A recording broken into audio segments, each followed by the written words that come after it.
মনে পড়ে গেল প্রিয় নবীজির মক্কা বিজয়ের ঘটনা।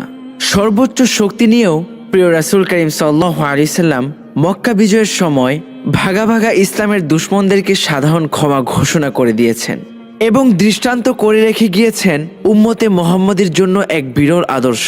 রাসূল করিম সাল্লাল্লাহু আলাইহি সাল্লামের জিন্দেগির পর মুসলমানদের অস্তিত্ব খেলাফত এভাবে পৃথিবী থেকে উঠে যায়নি যেটা হয়েছে উসমানী খেলাফত রহিত হওয়ার পর 1924 সালে।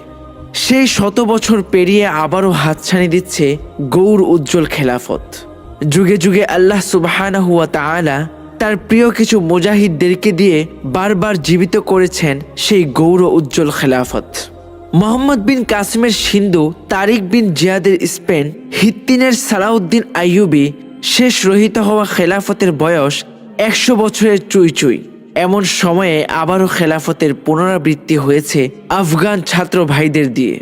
নতুন সূর্যের আলোয় পৃথিবীর পৃষ্ঠ উদ্ভাসিত হয়েছে। সেই লক্ষ্যে নববী আদর্শে বলিয়ান হয়ে মক্কা বিজয়ের রাসূলুল্লাহ সাল্লাল্লাহু আলাইহি সাল্লামের সুন্নাহ সাধারণ ক্ষমা ঘোষণা দিয়ে নতুন এক সম্ভাবনার উন্মোচন করেছে আফগান ছাত্র ভাইয়েরা। মনে পড়ে গেল প্রিয় নবীজির প্রতিশ্রুতি, প্রতি 100 বছর পর পর বিশ্ব মুসলিম উম্মার নেতৃত্বের জন্য এমন এক ব্যক্তিকে আল্লাহ তাআলা পাঠান যার মাধ্যমে মুসলমানদের ঈমান সেই 1400 বছর আগের ঈমানে রূপান্তরিত হয়। সেই হিসেবে মুসলমানরা বিশ্ব নেতৃত্ব হারিয়েছে 1924 সালের মার্চ মাসে উসমানীয় খেলাফতের পতনের মাধ্যমে। আবার 100 বছর পর বিশ্ব নেতৃত্ব ফিরে পাবে ইনশাআল্লাহ।